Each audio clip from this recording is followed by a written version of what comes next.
Hey everyone, welcome back to our channel. If you're new here, please subscribe. I'd really love that. If you're returning, how you doing? What we're going to be talking about today is what's going on in Tennessee. And this is very, very concerning, okay? And this only proves to me that regardless, because I know Tennessee is red and this, that, and the other, regardless of where you live, because it does not matter, okay? You and your state, your city, your town, whatever can be infiltrated, okay? Because the Tennessee Bureau of Investigation has confirmed that the violent Venezuelan group, Tren de Aragua, if I'm pronouncing that wrong, please excuse me, is now active in every major city across the state, with its influence also spreading to smaller towns. Now, during a meeting with Governor Bill Lee, okay, TBI Director David Roush warned of the group's escalating activities in Tennessee, where they pose a serious public safety threat. And authorities are particularly alarmed by this group's involvement in human trafficking, okay, as well as their violent clashes with rival cartels. Now, these developments, they highlight their growing presence and the urgent need for a coordinated response to mitigate their impact on communities across the state.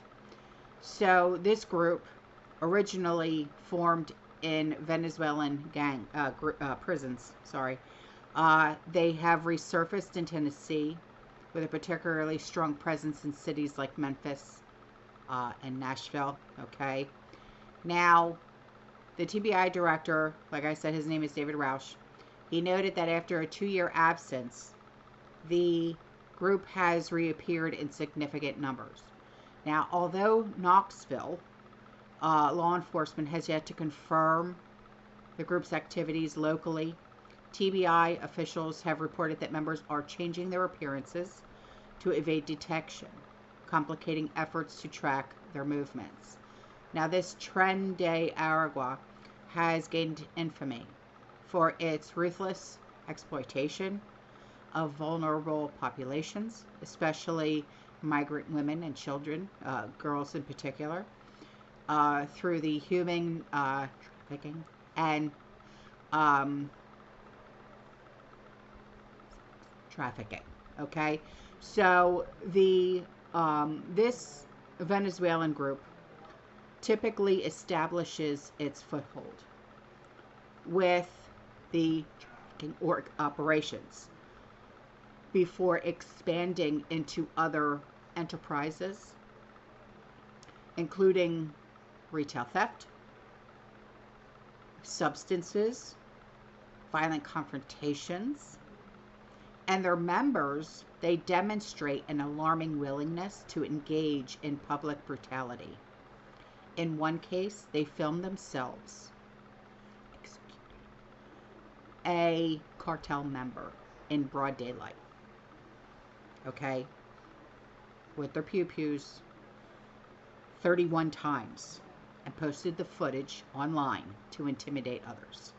All right, these guys are brutal, they are disgusting, and they don't care, okay? So these brazen displays of violence, they underscore the threat that this group actually poses not only in Tennessee, but across all the border states, okay? So with their transnational reach and their violent methods, this group has become a critical focus for U.S. international law enforcement efforts, okay? The U.S. Department of Homeland Security is currently investigating over 600 migrants for possible ties to this group. In July of 2024, the U.S. Department of Treasury officially designated this group as a transnational criminal organization, emphasizing its growing influence across the Western Hemisphere.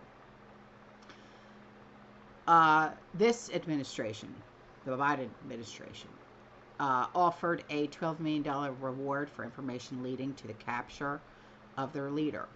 His name is Hector Guerrero, also known as El Nino, okay, along with other top figures of the group.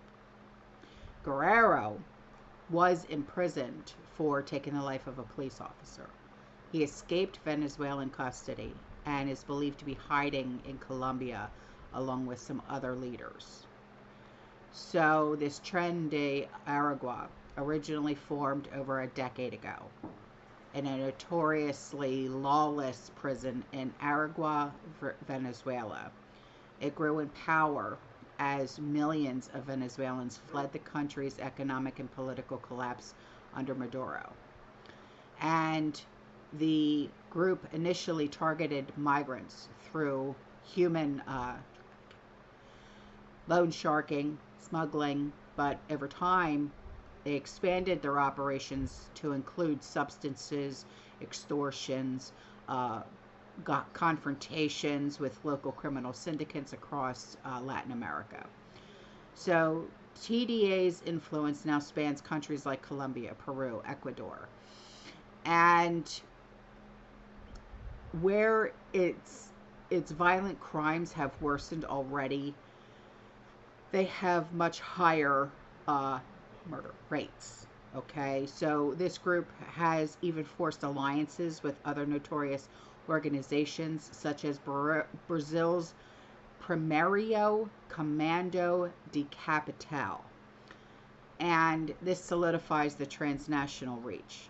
All right, so despite Venezuelan government's claims that this group was dismantled after a prison crackdown with recent arrests and extraditions of its members suggest otherwise, pointing to the group's enduring power. So U.S. officials, including Senator Marco Rubio, have warned that this Tren de Aragua has now been detected in cities like Chicago. They're here in Florida and also in New York. So the reason that these gangs are able to function in Tennessee, even though, like I said, they are the reddest of the red, most heavily armed state, blue cities refuse to acknowledge their slightest of existence. And the MSM have gone as far as to dismiss reports of the activities and saying it's just a conspiracy theory, making it impossible to have a serious conversation about these threats.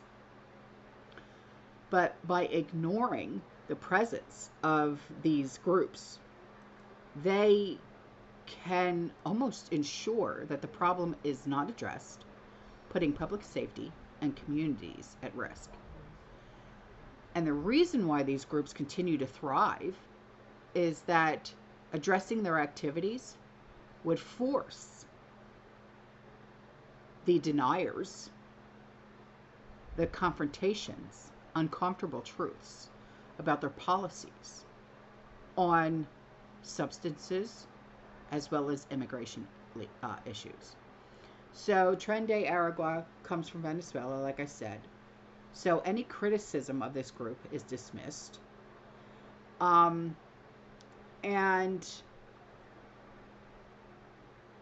you can't dismiss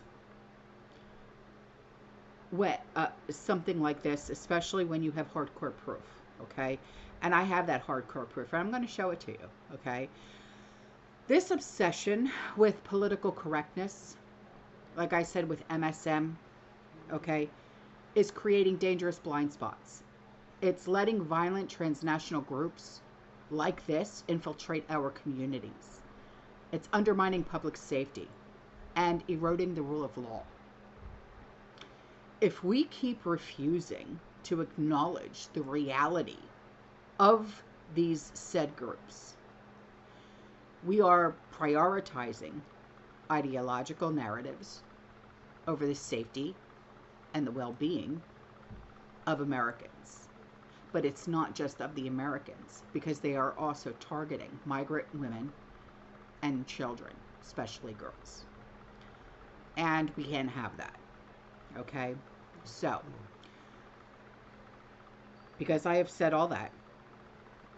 Here is the hardcore proof. Okay? Here you are. The TBI says not only is a dangerous gang growing nationwide, but it's impacting every major city across Tennessee. They have a pathway to more violence. The TBI director, David Roush, warning Governor Bill Lee in a budget hearing Tuesday about the rising threat of a violent criminal group, Tren de Aragua. They're back in all of our major cities. They are running human trafficking operations. Roush says the Venezuelan gang does not hesitate to attack their opponents in public. Recently, there was a video that they shot where they shot an individual, a cartel member, 31 times, broad daylight, on video and posted it to social media. Roush says they'll next engage in more retail theft before taking on the drug trade. These is that we are concerned. It is. I don't think we're at the point of everyone having to watch outside their homes of this infiltration, but it is a level of concern to policing that this group is active. They are in Tennessee. Primarily, right now, we see them engaged in human trafficking, and those operations are happening in each of our large cities in Tennessee. The alarm has been sounded only to raise awareness and understanding that they are here. What we also have learned is through our contacts and our communications with our partners at other states as well as federal and on the local level is that they have a pathway of violence, and we want people to be aware of that. And we want you to know that policing is looking out, and we are aware. And so we're watching very closely that these individuals will move from human trafficking and they move into the organized retail crime theft path. And then from there, they move into the drug path. We know that they are taking on the cartels. They haven't held back in letting cartels know that they will take them on, and they will battle for the drug trafficking in communities. And so we know that happens, and we know that they are a very violent group of individuals. They have shown their violence in areas throughout the country, specifically handling and addressing turf that they believe that they should own.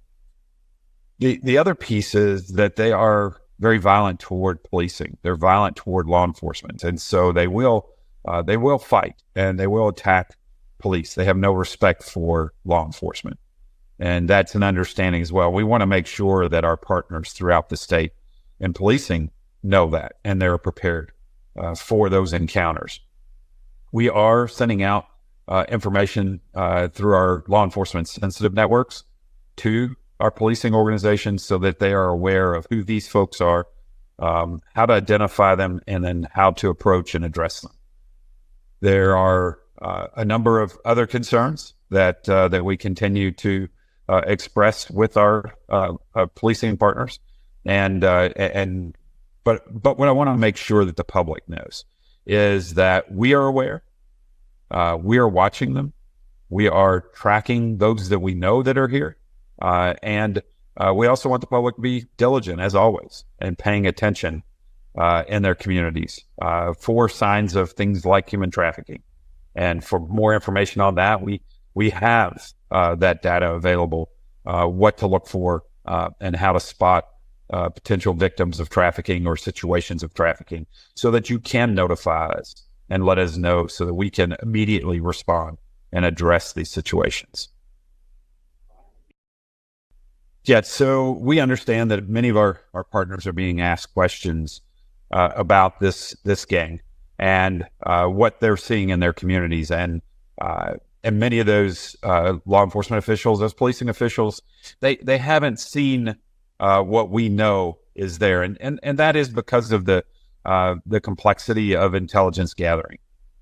We at the TBI are the lead agency on human trafficking in the state of Tennessee. And so many of our operations are engaged with these types of individuals. And so these are things that our local agencies may not get engaged in they may not have an understanding of as much as we do because of our operations.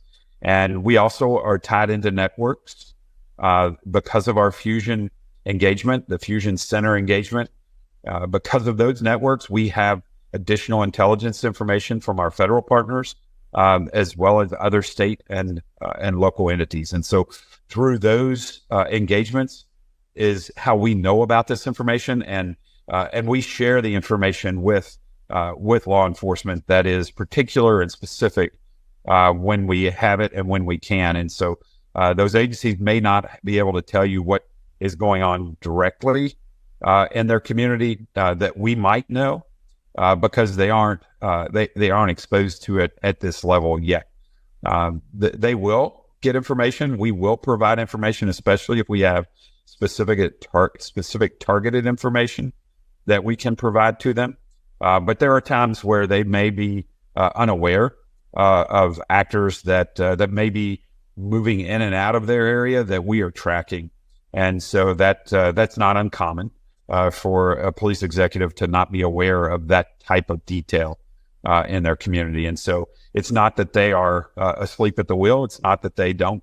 They're not doing their due diligence of keeping their community safe. It's that there are these actors who move throughout our arenas, our areas, that may not stay there, but they are moving through and doing operations in their communities. And we become aware of those because we are tracking them from other areas. This issue isn't just a Tennessee issue. As a matter of fact, in our recent meetings in Boston with the Association of State Criminal Investigative Agencies, or ASHA, we lead the Human Trafficking Committee with that organization. And during the committee hearing and the committee meeting there in Boston, all of our partners were telling us about their experiences, specifically with TDA throughout the nation. And so this is not a unique situation that Tennessee is experiencing. However, what I can say is what we saw was, when we first came upon them, that was the first we had seen of them in Tennessee, and then they disappeared after we had taken a couple of those individuals into custody. The organization, as we knew them, had left Tennessee.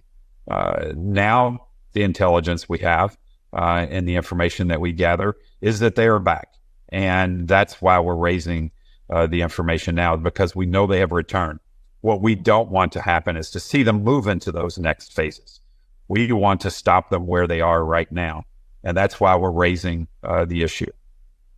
Trump supporters are Tom Homan joins us tonight. And sir, it's good to talk to you again. The media is about to smear you as public enemy number one for the job you're about to do. I suspect, though, you're not too worried about that. No, they're already smearing me, but I don't care. Yeah. I really don't. I mean, I get tired, and every time I read a bad story, it's like putting fuel on my fire. They just fire me up. So keep writing all the bad stuff you want, because I don't care. They're not going to shut me up. I'm not going to go away. I won't be intimidated. And as far as Governor Pritzker, saying he's got this law now where, they can't help us and we can't even detain people in their county jails. What does that mean? It means he's hurting these people even more, because we're going to arrest them regardless of what he says. If we have to take them out of state, away from their families, away from their attorneys, that's exactly what we're going to do. And using the term citizens and law-abiding, let me remind him, you cross the border illegally, it is a crime. Every illegal alien in this country who enters this country illegally is a criminal by definition, because they violated Title 8 United States Code 1325, illegal entry to the United States. If they're deported and came back, it's a felony. So they're not law-abiding. They broke the law coming to the United States, and we're going to find them, and we're going to deport them. Yeah, and I think there's even been Democrats that have admitted that they're all just gaming this asylum system, too. These are not asylum seekers. 9 out of 10 of them, if not more, are clearly not asylum seekers in any way whatsoever. Most Americans think that illegal immigrants in this country should be deported. I think that's the most important thing that we all have to remember as this process goes on, because they are going to have the cameras out, and they are going to be finding every sob story that they can to make this seem like it is such a devastating thing. People voted for this. People voted for it because there's a lot of sob stories. I've met hundreds of angel moms and dads who were separated from their children from ever because they buried them. We've had young ladies raped and murdered by people that were released in this country by the Biden administration. There's a lot of sad stories. Under the Biden administration, almost 4,000 aliens have died crossing this border because of the open border. We got 250,000 Americans died from fentanyl. How many parents buried their children because of the poison coming across that open border? Yep. We got a 600% increase in sex trafficking. That's a sad story. So, and we got a record number of people on terrorist watch lists coming across the border. There's a lot of sad stories to tell. But bottom line is, for these governors and mayors to speak up saying they're going to put roadblocks in front of us, President Trump has made it clear. We're going to prioritize the public safety threats and national security threats first. So you're telling me, as a mayor of a city or a governor, you don't want us to take public safety threats out of your community? Yep. You don't want us to take national security threats out of your community? To me, that's ridiculous. But the thing that amazes me every day I wake up, I started as a police officer in New York. My father was a cop. My grandfather was a cop. Cops used to be respected. Now, those who enforce the law, all of a sudden, we're the bad guys. And those who violate the law, they're the victims. The whole thing's upside down. Yeah, well, that's the modern left. I mean, that's why this country's so screwed up. That's why our cities are unlivable, have been for 4 years, and they're just now starting to wake up to that. Tren de Aragua, speaking of which, this is one of the worst gangs in the world. Venezuelan gang has taken over apartment buildings in some cases. The gang is operating in multiple states in this country. Your job is going to be removing some of the most violent people in the world from inside of our country, and I'm wondering, that's really dangerous work. Are you worried about, potential gun battles breaking out as you try to do this kind of work? I'm very concerned. I mean, I've carried a badge and gun for 34 years, and I buried Border Patrol agents. I buried ICE agents, which is the worst part of the job in the world. Handing a flag to a child or a spouse is one of the worst things about the job. But look, I'm very concerned because these are dangerous people. But we got a job to do. We're going to do it. Tren de Aragua, MS-13, they're on notice. Their days of terror are coming to an end.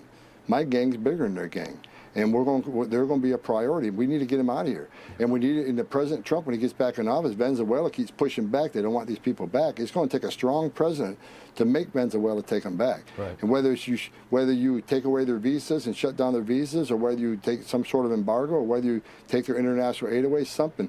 President Trump has proven, when I was ICE director, El Salvador won't take back MS-13. It took President Trump 2 days before he gave me the green light to load up some planes and send them south, because whatever discussion you have with President El Salvador, it works. So I can't wait for President Trump to get back in, because he would demand action. Yeah. No, it's going to be very interesting to watch. It's just going to be the polar opposite of what the last 4 years have been. Was there a reason that do you know there was a reason that you were named border czar and not head of ICE or head of DHS? Is there an advantage to being a border czar in this situation? I think with the border the way it is right now, this is catastrophic. Border failure, right? We went for the most secure border under President Trump, with the numbers at a 45-year low, illegal immigration down, 83 to 90%, depending on what time frame you looked at. This is President Trump's number one issue. It was number one issue in the campaign. And because there's so much to fix on the border and this big deportation operation, he wanted to create a position that focuses solely on that. The Secretary of Homeland Security, not only do they have ICE and CBP, they got TSA, right? Yeah. They got FEMA, that needs to be fixed. They got Secret Service, that needs to be fixed. They got the Coast Guard, they got all this stuff. Personally, I think it's the worst job in the federal government, because you got all these agencies, many of them under this administration have been torn apart. So I think President Trump saw, look, this is a big issue for me. I want somebody that's going to spend 100% of the time on this. I'll work very closely with Governor Noem. It's not like we're going to be working separately. I'll work very closely with her, but I can take a lot off her plate, because I've done this for 3.5 decades. Right. I'll be working very closely with Steve Miller. I report directly to the president, so I shouldn't get a lot of pushback. So I think President Trump is smart by doing this. Yeah. We found a random tweet last night on X that I thought was great. It said, Tom Homan seems impervious to female emotional blackmailing. Incredibly important quality. It's a funny tweet. It reminded us of this moment on 60 Minutes. Let's take a look. Is there a way to carry out mass deportation without separating families? Of course there is. Families can be deported together. It's not a job for the faint of heart, what you're about to do. As you get started on it, I mean, is there anything you want to tell the American people to expect as we get started here on January 20th? Well, look, You know, I'm not heartless, but let me explain something to you. You know, and to your viewers. I spent 3.5 decades doing this, and the tragedies I've seen in my career, I can talk about now, but there's times I can't even talk about it. I break down. Look, I stood in back of a tractor trailer with 19 dead aliens at my feet, including a 5-year-old little boy, all stripped down their underwear because they baked to death. I was in charge of that investigation. I was on the crime scene, and it changed me forever. I've talked to young girls as young as 9 years old. 9. Got on my knees and talked to these little girls who were raped multiple times by criminal cartels. Everything innocent and pure in that little girl was taken from them, and they'll never be the same, and their lives are ruined. So that the 34 years of tragedies I have seen made me who I am today. Securing the border is going to save lives. That's what this is about, and I'm not going to apologize for it. So when people say, well, that's kind of a hard response, you got to understand, people, while you and I are talking right now, Rob, while you and I are talking right now, a child's going to die in that border tonight. Women are being raped by members of cartel tonight. So we need to secure the border and save lives, and that's what it's all about. And the southern border is the biggest national security vulnerability this country has seen since 9/11. We know that the majority of the Border Patrol is off patrol taking care of these people. I get it. But when you take 70% of the agents off the line, that's when the fentanyl comes across to kill 250,000 Americans. That's when the sex trafficking is up 600%. That's when the no-inspected terrorists are going to sneak in. The cartels create gaps in the system so they can pass the bad people through that don't want to be fingerprinted, don't want to be vetted. Over 2 million we know about. So yeah, I don't mince words. We need to secure the border, and I won't apologize for it. And you don't see any tears over any of the descriptions you just made over the trafficking into this country. What we've seen for the last few years, they don't care at all about that, but they are going to scream and cry when we start the deportation. That is true. I've got 10 seconds left. How quickly will it? How long until people will start to see the difference and feel the difference in these American cities? Day one. Day one. Day one. Day one, we're going to be out on the street. Day one, we'll be on that border. Day one, we're already putting the plan together. We're not waiting for the president to take office to put the plan together. We're working on the plan right now. I'll be heading down to Mar-a-Lago in a couple of days, and we're going to work on the plans right now. Tom Homan, the new border czar. Sir, thank you so much. We appreciate it. Thank you, sir.